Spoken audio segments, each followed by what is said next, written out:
जय श्री तज्जयति परम ज्योति समं समस्तैरनंत पर्यायै दर्पण तलैव सकला प्रतिफलति पदार्थ मालिका यत्र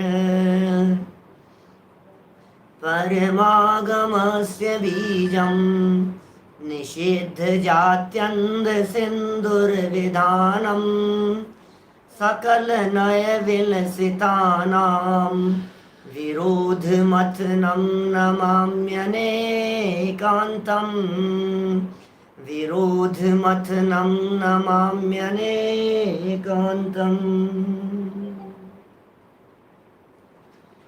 पुरुषार्थ सिद्धि उपाय नामक यह ग्रंथ है आचार्य अमृतचंद्र स्वामी की अनुपम रचना। श्रावक धर्म की चर्चा करने वाला यह उत्कृष्ट ग्रंथ है। श्रावक कौन होते हैं? श्रद्धा, ज्ञान और विवेक जिनमें होता है वे श्रावक कहलाते हैं। श्रद्धा, ज्ञान और क्रिया। श्रद्धा, ज्ञान माने विवेक। श्रावक के 3 अक्षर है ना श्रावक में। एक है श्रद्धा, श्रेय माने श्रद्धा, व माने विवेक और क माने क्रिया। तो श्रद्धा, विवेक और क्रिया ये 3 चीजें हैं। श्रद्धा सम्यक दर्शन, विवेक सम्यक ज्ञान और क्रिया सम्यक चारित्र। इसका नाम है श्रावक। सब मिलकर के श्रावक कहलाता है। अकेला श्रद्धा हो और ज्ञान चारित्र नहीं हो तो वो श्रावक नहीं है। अकेला ज्ञान हो और श्रद्धा और चारित्र नहीं हो तो बोले वो श्रावक नहीं है। अकेला चारित्र हो और श्रद्धा और ज्ञान नहीं हो तो वो श्रावक नहीं है। माने श्रद्धा, ज्ञान और चारित्र इन तीनों की एकता जहां होगी वो श्रावक होगा। इसको यदि परिभाषात्मक रूप से कहा जाए तो मैं ऐसा कह सकता हूं, जो श्रद्धा पूर्वक विवेक से क्रिया करे उसका नाम श्रावक है। श्रद्धा पूर्वक विवेक से और क्रिया करे, श्रद्धा पूर्वक विवेक से क्रिया करे उसका नाम है श्रावक। तो हम श्रद्धा और ज्ञान की चर्चा तो यहाँ अपेक्षित विस्तार से कर चुके हैं और आज से हमें यहाँ चर्चा प्रारंभ करनी है कुछ चारित्र के संदर्भ में। चारित्रम खलु धम्मो, और गजब की चर्चाएं होने वाली है। बाहरी आचरण की चर्चा होगी, व्यवहार से आचरण की चर्चा होगी, निश्चय से आचरण किसका नाम है, चारित्र किसका नाम है, उसकी भी चर्चा होगी। उसके लक्षण तो कल बतलाए जाएंगे, आज उसके लक्षणों की चर्चा नहीं करेंगे। आज तो हम जो बात करने वाले हैं ये कहना चाहते हैं कि ये जो चारित्र है ये चारित्र ज्ञान पूर्वक ही सच्चा होता है। माने जब तक ज्ञान नहीं होगा तब तक चारित्र सच्चा चारित्र नहीं है। चारित्र के सम्यक पने का आधार ज्ञान है। ये बात विशेष रूप से आज यहाँ चलने वाली है। बाह्य आचरण किस प्रकार का होना चाहिए एक आत्मार्थी व्यक्ति का, यह चर्चा सम्यक ज्ञान के अंगों के रूप में कल हम विस्तार से कर चुके हैं। पिछले 2 दिनों में चर्चा कर चुके हैं आपके बीच में। माने विनयाचार, उपदानाचार, बहुमानाचार, अनिन्नवाचार की जो चर्चाएं हुई है सच में वो प्रयोजनभूत चर्चाएं हैं। सच में वो प्रत्येक आत्मार्थी के लिए है, हमारे जीवन निर्माण के लिए है। हमें यदि मोक्ष मार्ग में आगे बढ़ना है तो जिनवाणी का और जिनवाणी के पठन पाठन करने कराने वालों का बहुमान हृदय में होना चाहिए। हमें यदि मोक्ष मार्ग में आगे बढ़ना है तो कभी ज्ञान के ऊपर आवरण डालने का प्रयास नहीं करें। आपने दूसरे के ज्ञान पर आवरण डालने का प्रयास किया ना, आपके ज्ञान पे आवरण डल जाएगा। सो बी अलर्ट। कभी दूसरे के सब सीखो, सब सुनो। अरे ये भगवान महावीर स्वामी का मार्ग है, कल शासन जयंती है ना, ये भगवान महावीर स्वामी का मार्ग है जो परंपरा से हम तक आ गया है।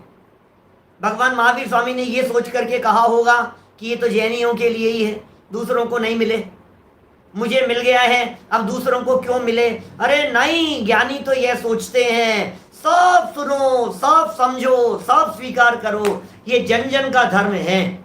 आत्मधर्म है ना, या आत्मधर्म। आत्मधर्म जो आत्मा के अवलंबन से उत्पन्न होता हो, ऐसा आत्म धर्म प्रत्येक आत्मा के लिए है। दुनिया में जो जो आत्मा है, बोलो, जो आत्मा है उसके लिए ये चर्चा है, जो आत्मा ही नहीं है उसके लिए चर्चा नहीं है। खत्म हो गई बात। जड़ के लिए चर्चा नहीं है, चेतन के लिए चर्चा है। हम सब यदि चेतन हैं और अपने आप को चेतन स्वीकार करते हैं, आत्मा यदि स्वीकार करते हैं, तो फिर उसकी चर्चा भी होनी चाहिए। भाई गहराई से विचार करना, मार्मिक बातें हैं। हम यहाँ चारित्र की चर्चा प्रारंभ करते हैं। श्लोक नंबर है 37 और पेज नंबर है 76। श्रावक धर्म व्याख्यान, श्रावक धर्म की चर्चा। सम्यक चारित्र अधिकार इस ग्रंथ का तीसरा अधिकार है। ये सम्यक चारित्र अधिकार, लोगों की विशेष निगाह रहती है हमारे ऊपर। चारित्र की चर्चा करेगा, अच्छा। लोगों का ऑब्जेक्शन, आप तो श्रद्धा ही श्रद्धा की बातें ज्यादा करते हो, ज्ञान ज्ञान की बातें ज्यादा करते हो, चारित्र की बातें नहीं करते आप लोग।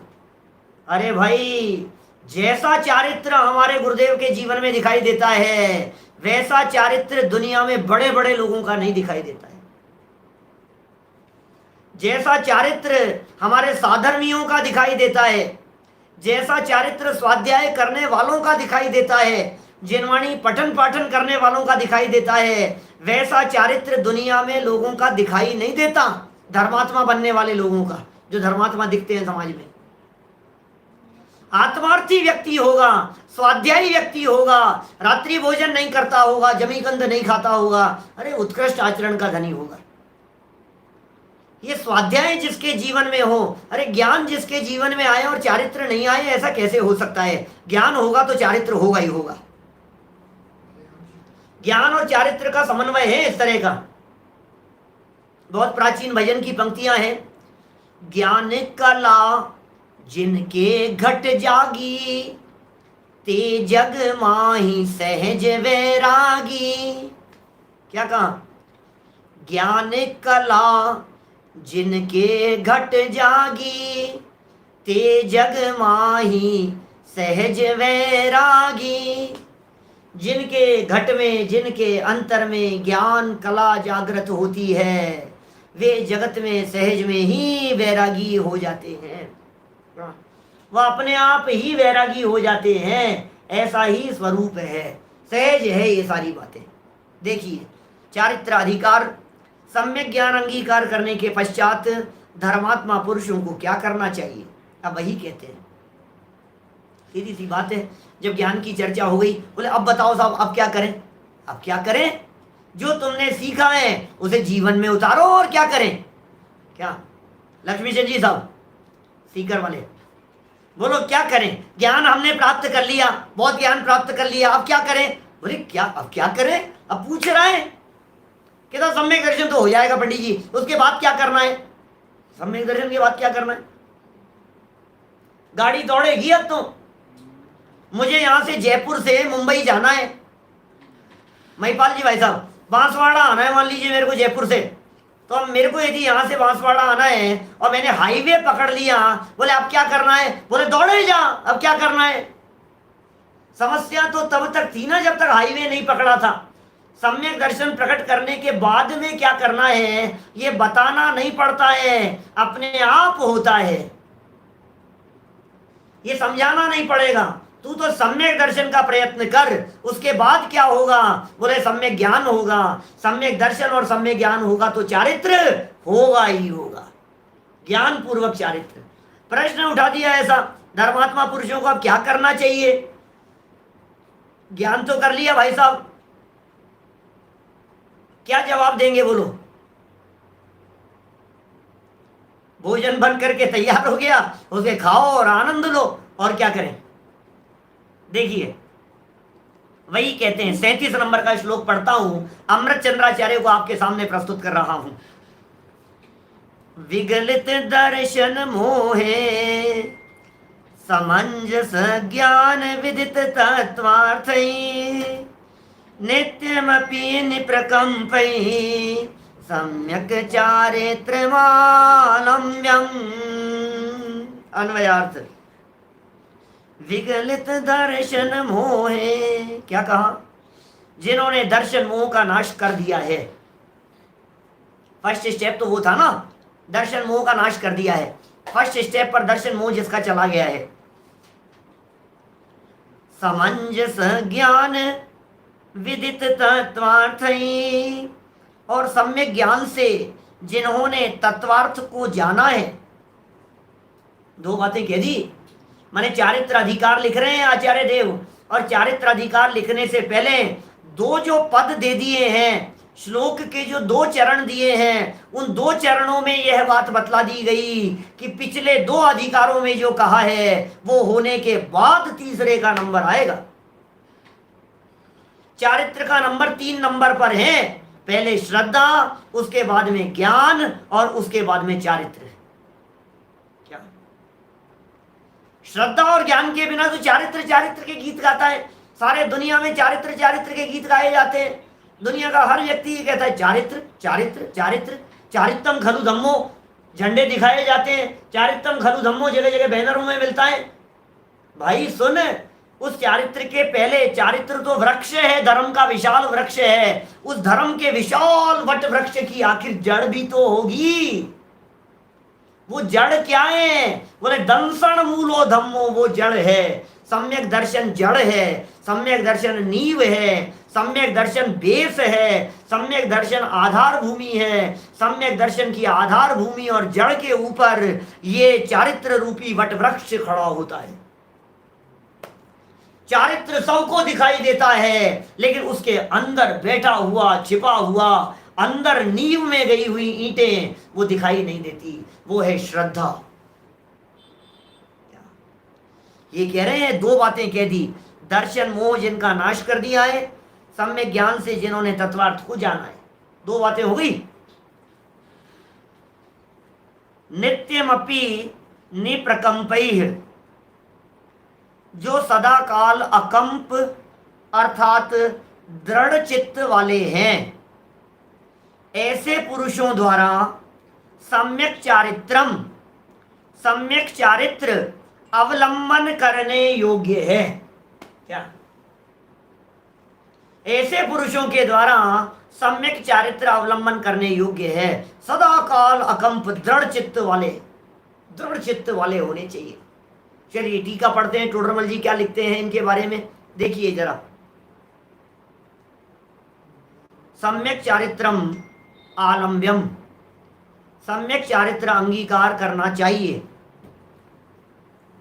कैसे जीवों को सम्यक चारित्र अंगीकार करना चाहिए? देखो कैसे जीवों को करना चाहिए, गजब कर दिया भाई साहब। इसका मतलब यदि सम्यक दर्शन और सम्यक ज्ञान नहीं हो तो चारित्र अंगीकार मत कर लेना, ये कह रहे हैं।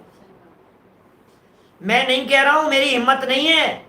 ये अमृत चंद्र आचार्य देव कह रहे हैं, यदि तूने सम्यक दर्शन और सम्यक ज्ञान नहीं लिया हो, तुझे सम्यक दर्शन और सम्यक ज्ञान की प्राप्ति नहीं हुई हो, तो तू चारित्र को लजाएगा, चारित्र शर्मिंदित होगा तेरे से, चारित्र को तू बदनाम करेगा, क्योंकि तेरे में श्रद्धा और ज्ञान नहीं है।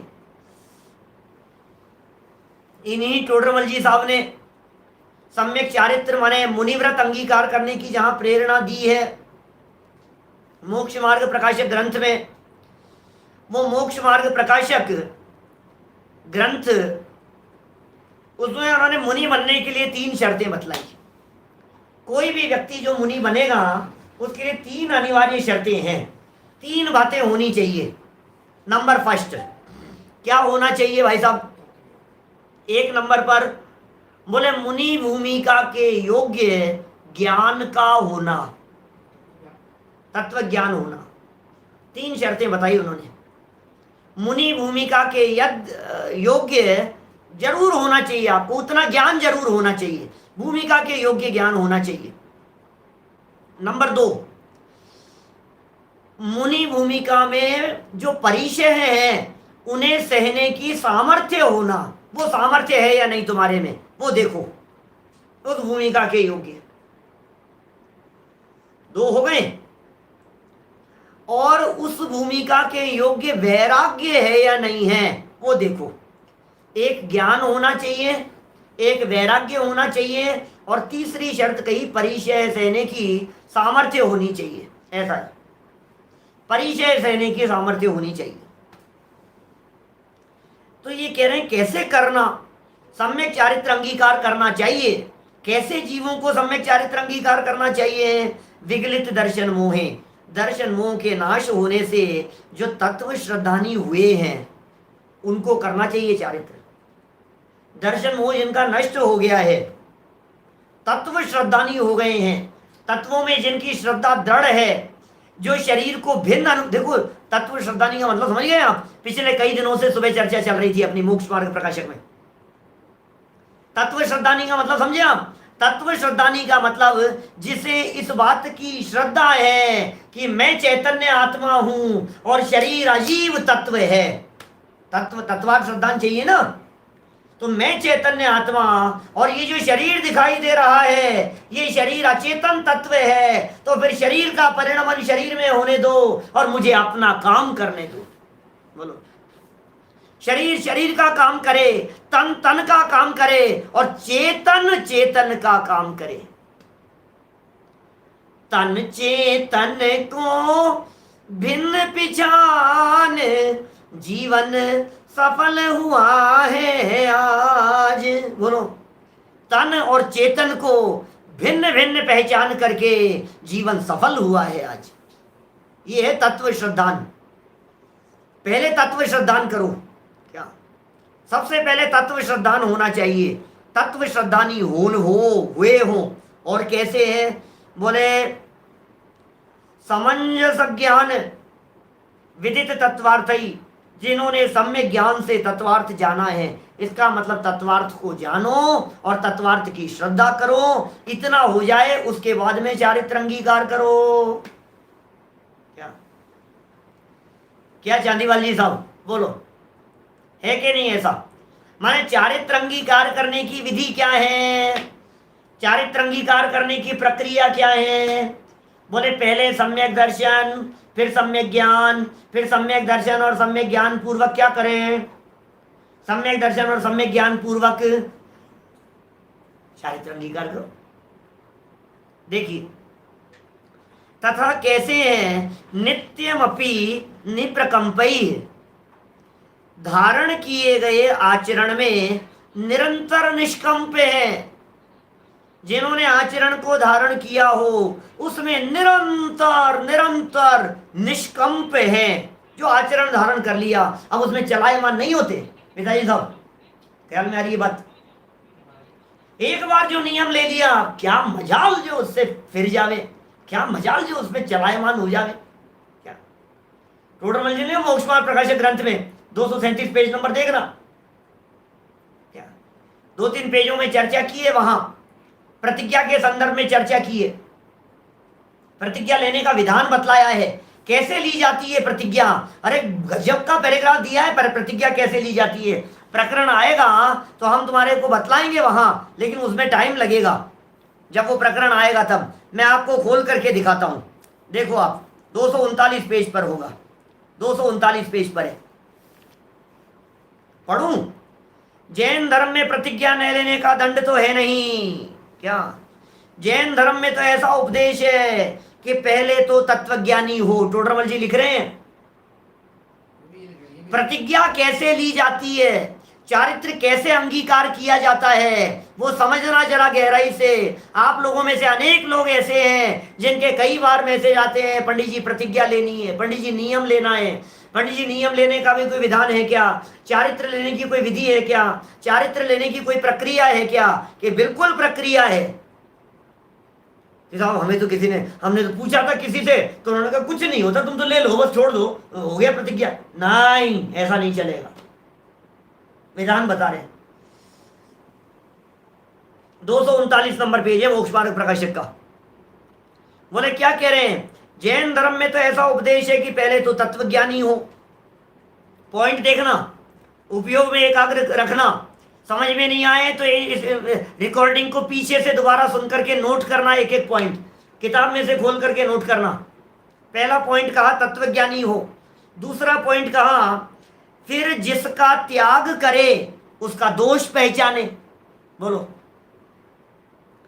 त्याग करने में जो गुण हो उसे जाने, फिर अपने परिणामों को ठीक करे, फिर वर्तमान परिणामों ही के भरोसे प्रतिज्ञा न कर बैठे, भविष्य में निर्वाह होता जाने तो प्रतिज्ञा करे।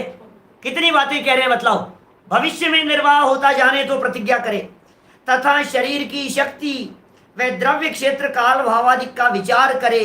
इस प्रकार विचार करके फिर प्रतिज्ञा करनी, वे भी ऐसी करनी जिससे प्रतिज्ञा के प्रति निरादर भाव न हो, परिणाम चढ़ते रहें। ऐसी जैन धर्म की आमनाएं हैं। पढ़ के सुना दिया मैंने आपको, विश्लेषण नहीं किया है।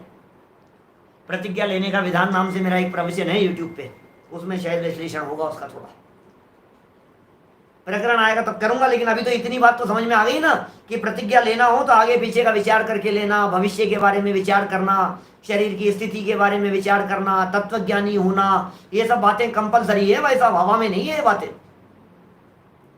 सिर्फ कहने के लिए नहीं है, सुनने के लिए नहीं है। अरे यदि तू तत्वज्ञानी नहीं होगा, यदि तू श्रद्धानी नहीं होगा, तो तेरी प्रतिज्ञा में निष्कंपपना कैसे आएगा ये बता। क्या ज्ञान और श्रद्धा की यदि दृढ़ता नहीं है तो प्रतिज्ञा से विचलित हो जाएगा। बोलो क्या होगा तेरा? न तेरे में ज्ञान है न तुझे श्रद्धा है, तो कोई दूसरा व्यक्ति कुछ कह देगा तो दूसरी मानने लग जाएगा। अपनी गांठ की अकल तो तूने लगाई नहीं है, इसलिए कह रहे हैं भाई निर्णय करो,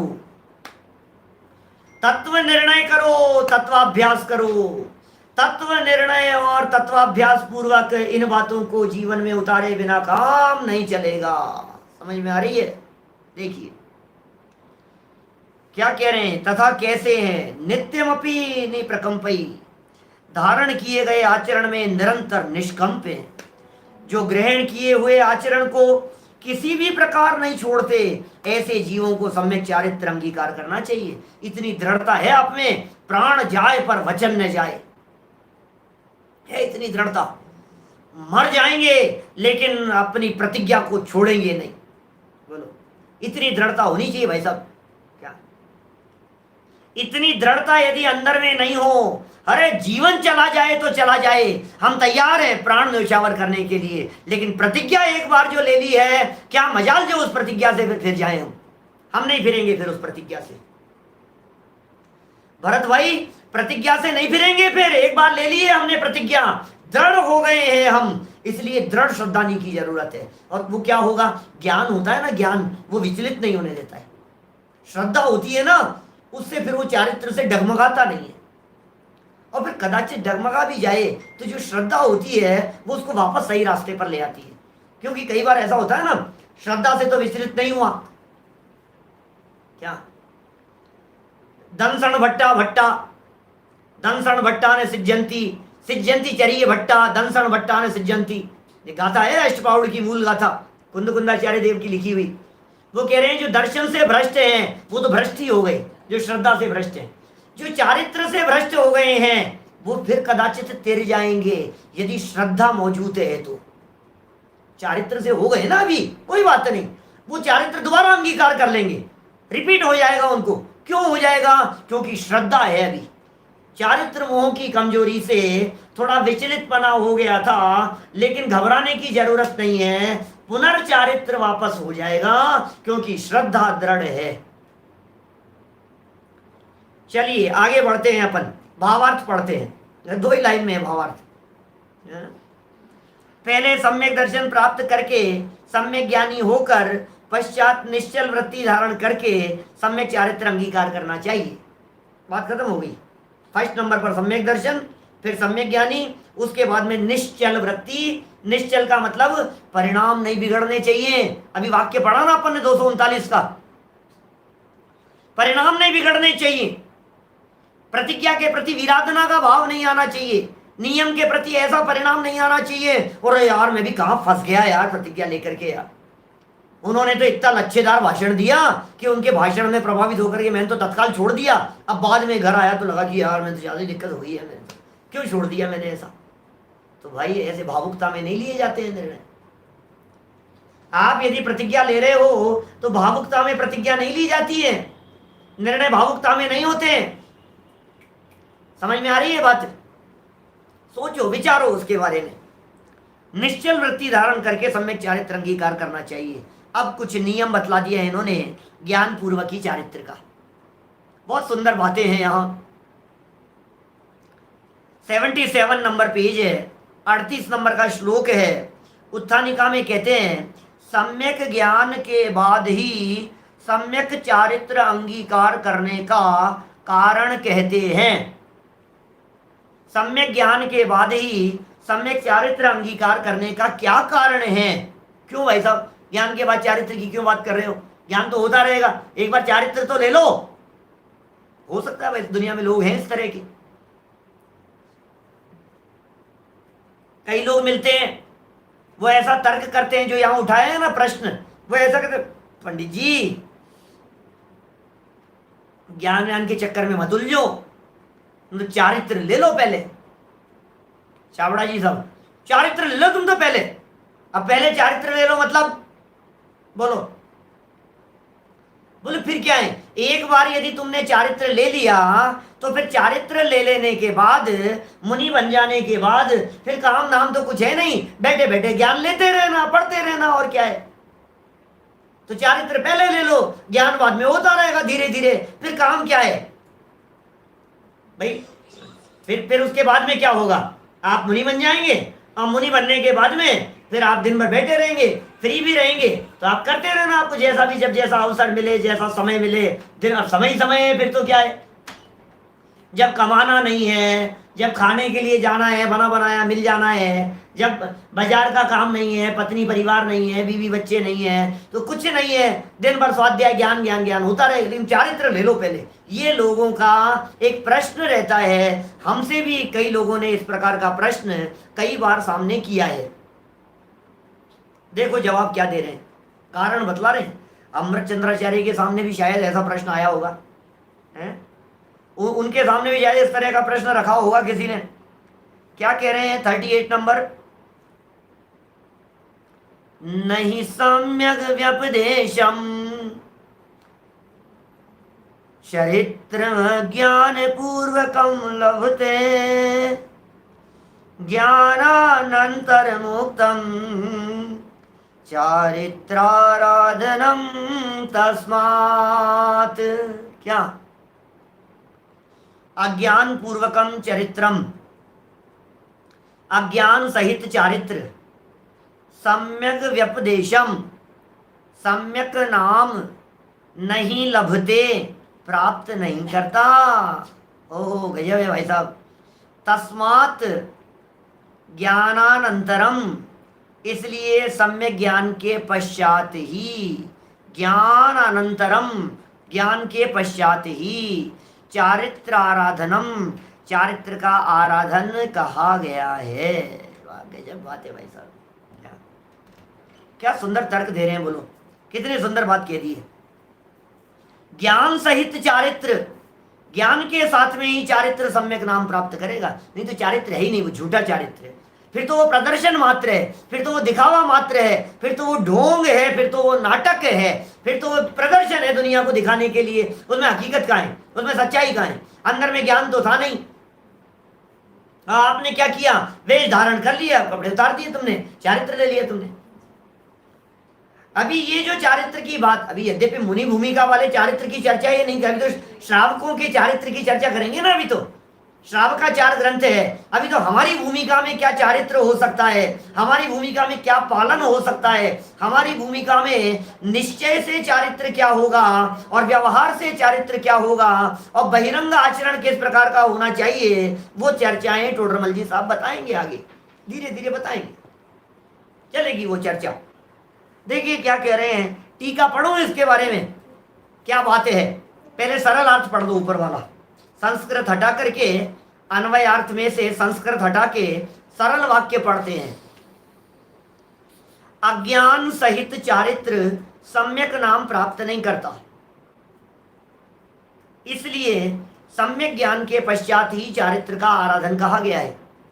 पहले सम्यक दर्शन की आराधना करो, फिर सम्यक ज्ञान की आराधना करो, और सम्यक ज्ञान होने के पश्चात ही चारित्र की आराधना करना कहा गया है, तुम चारित्र की आराधना करो।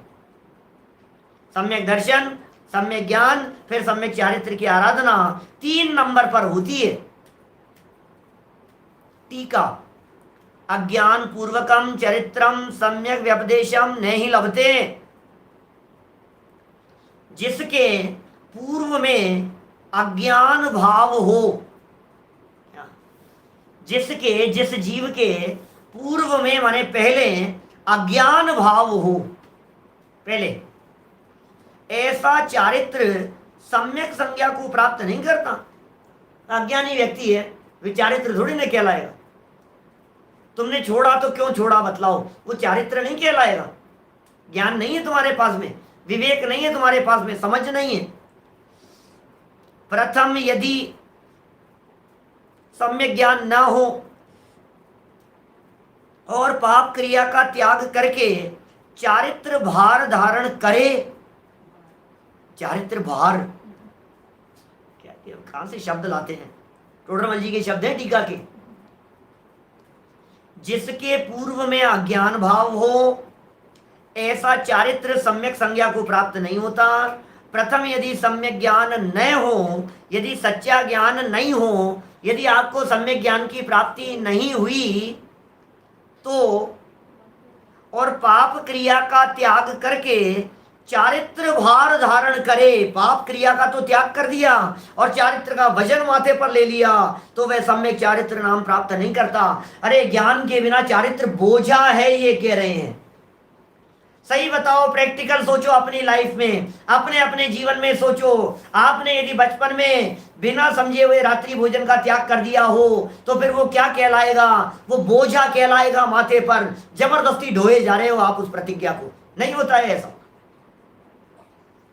ज्ञान के बिना चारित्र को अकेला बेकार नहीं कह रहे उल्लास भाई, ये कह रहे बोझा है, पालन नहीं कर पाएगा, वजन रहेगा माथे पर, आसान नहीं है उसका पालन करना। ज्ञान के बिना आसानी से पालन नहीं हो पाता है, बार बार में उसे अंदर में पीड़ा होती है उसका पालन करने में, खींचतान के पालन होता है। ये टोडरमल जी साहब ने ऐसा लिखा है, उसमें मोक्ष मार्ग प्रकाशक के अंदर लिखते हैं, वो ऐसा नहीं है। द्रव्यलिंगी मुनि जो आचरण का पालन करता है, कितना खींचतान करना पड़ता है, कितना जोर आता है भाई साहब, आसान थोड़ी ने। एक तो व्यक्ति में पावर हो, जिस व्यक्ति में पावर हो वो व्यक्ति काम करे तो कर लिया, और जिसमें पावर तो थी नहीं और फिर किया तो बोझा लगेगा कि नहीं। जैसे देखो मैं आपको बात कहूं, जिस व्यक्ति का खुद का काम होता है उसको अपना काम करने में थकान महसूस नहीं होती। क्या अपने काम में थकान नहीं होती। जिस काम में मजा आ रहा होता है ना, जब विषय समझ में आ रहा होता है तो थकान महसूस नहीं होती। जब आपको सब्जेक्ट समझ में आ रहा होता है तो आपको बोझा नहीं लगता। मैथमेटिक्स के सवाल सॉल्व कर रहा है, गणित के बड़े बड़े अकाउंटेंसी के अकाउंट्स वो कर रहा है, अपना खुद का घर का काम है, बैलेंस शीट मिला रहा है, अपने घर का बिजनेस है, खुद का बिजनेस है, चला रहा है और खूब चला रहा है, खूब मेहनत कर रहा है। अब वो करते करते रात को 10-10 बजे तक, अरे रोटियां नहीं मिल रही है और दुकानदारी चल रही है तो भी माथे पर 3 साल नहीं पड़ते उसे। बहुत अच्छा है, बहुत अच्छा है, आज तो बहुत अच्छी दुकानदारी हुई, आप तो खूब अच्छा बिजनेस चला। और तू थका नहीं, तू थकावट नहीं लगती है तुझे, मिल रहा है उसे। और जो काम में रस नहीं होता है, जो काम मजबूरी में करना पड़ता है, उसको कहते बोझा है माथे पर। आप यदि किसी ऑफिस में काम करते हैं, किसी गवर्नमेंट ऑफिस में यदि आप जाते हैं, आपका वहां यदि पता मतलब ऐसा समझिए आप, यदि आपको वहां बार बार में घड़ियां देखते हो, इसका मतलब ये है कि आप वहां बोर हो रहे हो और आपको घड़ी देखने की फुर्सत ही नहीं मिले, अरे यार टाइम ही कब निकल जाता है, इसका मतलब ये है कि आप वहां उत्साह से रुचि से काम कर रहे हैं। समझ में आ रही है बात? प्रवचन चल रहा है, स्वाध्याय चल रहा है, और स्वाध्याय चलते चलते आपको 10 बार घड़ी देख ली, यार क्या टाइम हो गया, खत्म ही नहीं हो रहा है, यार खत्म ही नहीं हो रहा है, आज तो प्रवचन कुछ ज्यादा ही चल गया क्या। इसका मतलब ये है तुम बोझा समझ करके सुन रहे हो। और यदि तुम्हें ऐसे लगता है अरे यार इतनी जल्दी, बहुत जल्दी खत्म हो जाता है यार टाइम, इसका मतलब क्या लग रहा है, इसका मतलब ये है कि उसमें रुचि है, उसमें उत्साह है। उसे जो पीछे अपन ने विनयाचार बहुमानाचार आदि कहा था ना, वो ज्ञान है, वो तुम्हारे पास में, तुम्हें उसकी वैल्यू पता है, इसलिए तुम्हें कीमत आती है उसकी। ना समझ व्यक्ति, अज्ञानी व्यक्ति, जिसके ज्ञान नहीं है, वो चारित्र पालन करेगा तो बोझ समझ करके करेगा। ये बात यहां कहना चाह रहे हैं। पाप क्रिया का त्याग तो कर दिया तूने, चारित्र का त्याग पालन तो किया तूने, आलू का त्याग तो किया तूने, रात्रि भोजन का त्याग तो किया तूने, स्वाध्याय का नियम तो ले लिया, लेकिन इस स्वाध्याय से भला क्या होता है मेरा, इस बात को यदि तूने नहीं समझा तो जो भी तूने नियम लिया है ऐसे करेगा। यार आधे घंटा तो बहुत होता है यार, आधे आधे घंटे का नियम ले लिया स्वाध्याय का, कहां फंसा दिया इन्होंने हमारे को। आधे घंटे का स्वाध्याय का नियम, मर जाएंगे भाई साहब, तो आधे घंटे स्वाध्याय क्या यार, प्राण लोगी क्या यार, हमारे समझ में नहीं आता यार। हमने तो मजे मजे में हाँ आधा घंटा ही तो है, उस समय तो ले लिया भावुकता में, अब बाद में हमारे को ऐसे लगता है आधा घंटा बहुत मुश्किल है, निकालना ही मुश्किल हो रहा है आधा घंटा। तो तुमने समझ नहीं थी, तुम्हें ये समझ में नहीं आ रहा है इस स्वाध्याय की वैल्यू कितनी है, तुम्हें ये समझ में नहीं आ रहा है इस स्वाध्याय बहुमूल्य निधि है। आपको ये बात समझ में नहीं आ रही है, स्वाध्याय हमारे लिए जैसे हम श्वास लेते हैं ना, श्वास जिस तरह से लिया जाता है वैसे ये जीवनदायिनी चीज है स्वाध्याय। ये बात हमारे को अंदर से फीलिंग होनी चाहिए क्या। आपका इधर का आनंद आना चाहिए क्या। सही कह रहे हैं भाई साहब, माने ऐसा ही है, जब ध्यान इधर जाता है ना हमारा, तो हमारा सब भूल जा, पता ही नहीं लगता है कुछ भी हो रहा होगा, कुछ भी हटाओ, क्या क्या दिमाग लगाना उसकी तरफ, सब इधर लगाओ उपयोग।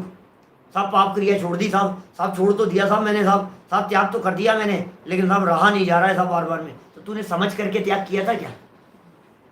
अच्छा मैं आपसे पूछता हूं, जहर का व्यक्ति यदि त्याग करने से पता लग जाए कि ये जहर है और उसने छोड़ दिया, तो उसको खेद होता है क्या, अरे यार मैंने छोड़ ही दिया यार, दूध ही छोड़ दिया यार मैंने तो यार, अब जहर समझ।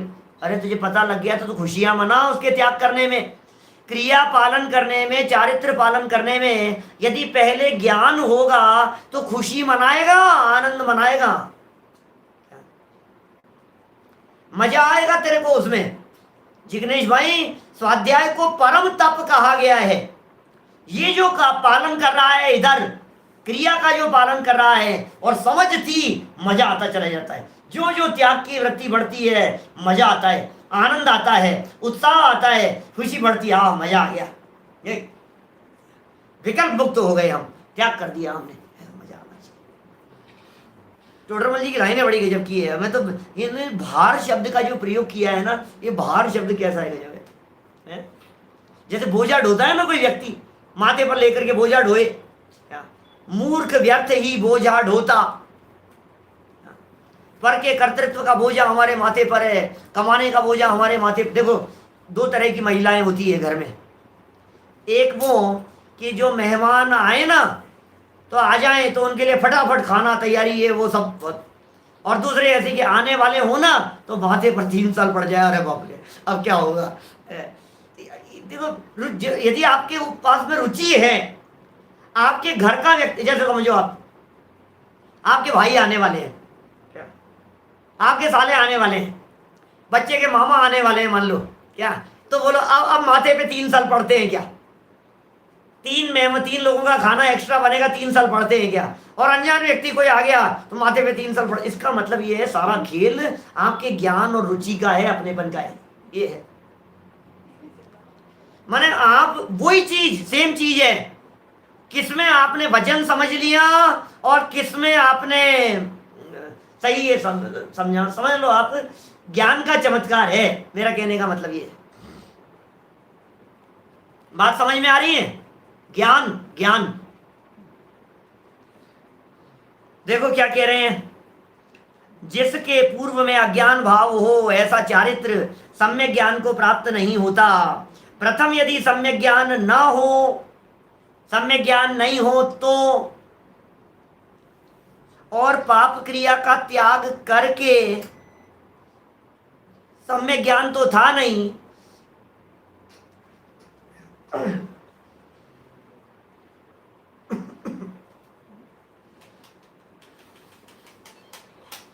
सम्यक ज्ञान तो था नहीं, और चारित्र अंगीकार कर लिया तो कह रहे हैं ये भार धारण करे तो वे सम्यक चारित्र नाम नहीं पाते। अब उसे सम्यक चारित्र कहते भी नहीं, उसे सम्यक चारित्र संज्ञा भी नहीं है जनाब में।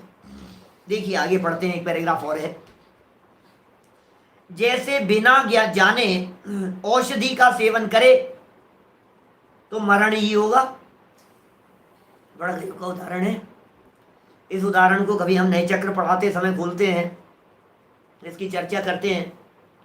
हम आपसे पूछते हैं, हम बहुत बीमार हैं, तकलीफ बहुत ज़्यादा हो रही है, पीड़ा बहुत ज़्यादा हो रही है। अब डॉक्टर की दुकान पर गए, डॉक्टर की दुकान ही हो गई डॉक्टर की, आजकल क्या कहे, क्लिनिक जो है।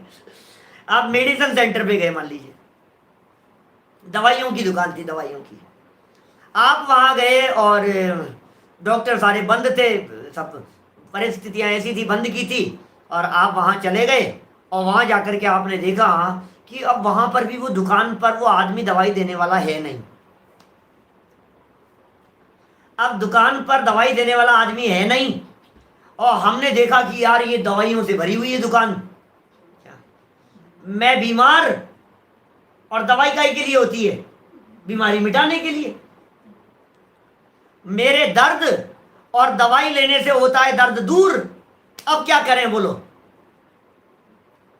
अरे यार इतनी देर 5-7 मिनट हो गए, इंतजार कर रहा हूं, क्या करूं क्या करूं? अरे दवाइयां हैं इतनी सारी, उठाओ और ले लो। किसी ने कहा था ज्ञान, अरे ज्ञान नहीं, एक ने मुझे समझाया था तू तो चारित्र पहले ले ले, ज्ञान तो होता रहेगा, ज्ञान करने की जरूरत नहीं है। ये कह रहे हैं औषधि का ज्ञान किए बिना यदि सेवन कर लेगा तो मरेगा, ये कह रहे हैं। कोई ना समझे अज्ञानी मूर्ख व्यक्ति वहां दवाइयों को देखकर यदवा तदवा कोई भी दवाई बिना समझे और बिना जाने ले लेगा तो क्या होगा? रोग मिटेगा या रोग बढ़ेगा? ये बतलाइए। तो रोग मिटाने का उपाय क्या है? पहले औषधि का ज्ञान, नंबर 1। पहले औषधि का ज्ञान, फिर भरोसा, और फिर उसके बाद में सेवन। बस समझ लो आप बीमारी मिट गई। ये उपाय है। ये लिखा है टोडरमल जी साहब ने, गजब का उदाहरण दिया है। देखो आप, जैसे बिना जाने मतलब बिना समझे, बिना विवेक के, बिना बुद्धि के औषधि का सेवन करे तो मरण ही हो। औषधि माने दवाई, मेडिसिन। उसी प्रकार सम्यक ज्ञान रहित चारित्र का सेवन करना संसार को बढ़ाता है।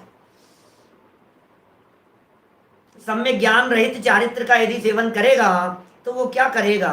संसार को ही बढ़ाएगा। जीव रहित मृत शरीर में, जीव नहीं है और मृत शरीर है, उसमें इंद्रियों के आकार किस काम के? ये उदाहरण दे रहे हैं। किसके लिए उदाहरण दे रहे हैं? ज्ञान रहित चारित्र के लिए उदाहरण दे रहे हैं। ज्ञान स्वभावी आत्मा यदि निकल गया, चेतन आत्मा निकल गया, तो ये चेतनत्व शक्ति के बिना, चेतनता माने ज्ञान शक्ति के बिना ये जो बाहरी आकार दिखाई दे रहे हैं ये किस काम के? उसी प्रकार सम्यक ज्ञान शून्य शरीर के वेश, सम्यक ज्ञान नहीं है, सम्यक ज्ञान से शून्य शरीर के वेश या क्रिया कांड के साधन से शुद्धोपयोग की प्राप्ति नहीं होती। क्रिया कांड के साधन से शुद्धोपयोग की प्राप्ति नहीं होती, शुद्धोपयोग नहीं मिलता है क्रिया कांड से। तस्मात् ज्ञानानंतरम, तस्मात् इसलिए, ज्ञान अनंतरम, ज्ञान अनंतरम, ज्ञान अनंतरम, ज्ञानानंतरम चारित्राराधनम उक्तम। अतः सम्यक ज्ञान की प्राप्ति के पश्चात ही चारित्र का आराधन करना चाहिए। क्या ये भाई साहब टोडरमल जी की दृष्टि है, ये अमृत चंद्राचार्य की शैली है। तो यदि संसार को नहीं बढ़ाना चाहता है तो पहले ज्ञान बढ़ा। ज्ञान बढ़ाए, क्या बात कह रहे हो? ज्ञान बढ़ाए पंडित जी, हमने तो आपसे ही सुना है ज्ञान बढ़ाना नहीं है, ज्ञान की निर्बलता चाहिए। अरे सम्यक ज्ञान कर, कुल मिला के बात ये। ज्ञान बढ़ाने का मतलब सम्यक ज्ञान कर, ज्ञान की निर्बलता कर। और हमने तो पीछे कल कहा था शायद आपसे, आत्मज्ञानी ज्ञान है, ज्ञान तो आत्मज्ञान का नाम है। दुनियादारी के ज्ञान को ज्ञान कौन कहता है? ज्ञान तो अंदर का ज्ञान है, ज्ञान तो आत्मा का ज्ञान है। अंदर में यदि आत्मज्ञान हो गया तो काम हो गया। बस ये महत्वपूर्ण बात पंडित जी साहब ने यहाँ कही है। इस तरह से चारित्र का आराधन करना चाहिए। अब प्रेरणा तो दे दी कि ज्ञान पूर्वक चारित्र, श्रद्धा पूर्वक चारित्र, श्रद्धा और ज्ञान पूर्वक चारित्र, लेकिन महाराज ये तो बता दो चारित्र किसका नाम है? बोलो।